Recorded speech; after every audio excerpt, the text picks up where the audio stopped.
मशीनें जानबूझ के खराब रखी जा रही हैं। खैर अब तो वो पुरानी बात होगी, लेकिन लगातार जो है हम रिएक्शंस जान रहे हैं। अब सर आप जो अपनी बात रख रहे थे वो प्लीज पूरी कीजिएगा। अनिल जी।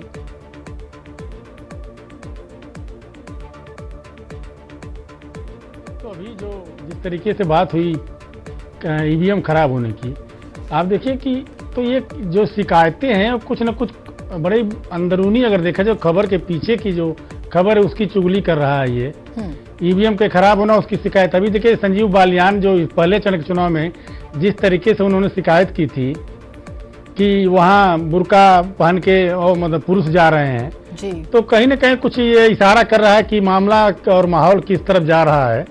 दूसरा, इस तरीके की शिकायतें होती रहती। देखिए प्रशासन इस बार बहुत वो है, तैनात है, सजग है।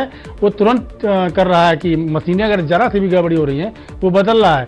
और एक बात, आयोग ने अभी साफ साफ मना कर दिया कि 300 मशीनें खराब नहीं है, इस बात का खंडन कर दिया है।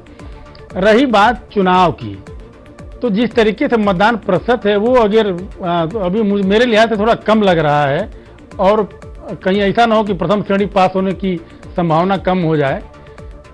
बाकी चीजें जो मैंने बताया कि जो वाकओवर देने वाले कांग्रेस की, यहाँ सीधा सीधा मुकाबला भाजपा गठबंधन के बीच कांग्रेस एक जगह है और एक जगह चचा भतीजे का है। नहीं तो अनिल जी, चचा भतीजे वाली सीट पर अभी तक देखिए किसी प्रकार ये जो राग अलापा जा रहा है ईवीएम का, एक बार फिर ये ईवीएम को ही टारगेट करने की कोशिश हो रही है। अगर 300 ईवीएम खराब नहीं हुई हैं और आजम खां के सुपुत्र कहते हैं कि 300 ईवीएम खराब है, प्रशासनिक अमला नहीं बदल रहा है, तो क्या संकेत है, क्या निकाला जाए इसके पीछे? क्यों ईवीएम का राग अलापा जा रहा है? क्यों ये मैसेज दिया जा रहा है? देखिए अब पिछली बार तो चुनाव के बाद अलापा गया था राग।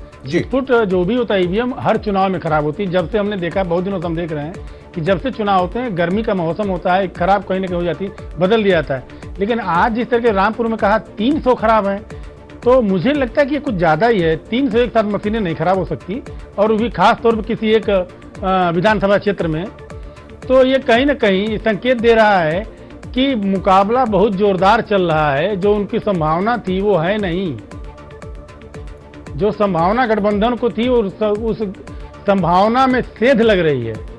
इस वजह से यहाँ पर आप कह रहे हैं, बहुत महत्वपूर्ण बात आप कह रहे हैं कि जीनत, देखिए सबसे बड़ी बात यह है कि उस वक्त पहले जब चुनाव हो गए थे तब ईवीएम पर सवाल उठाए गए थे।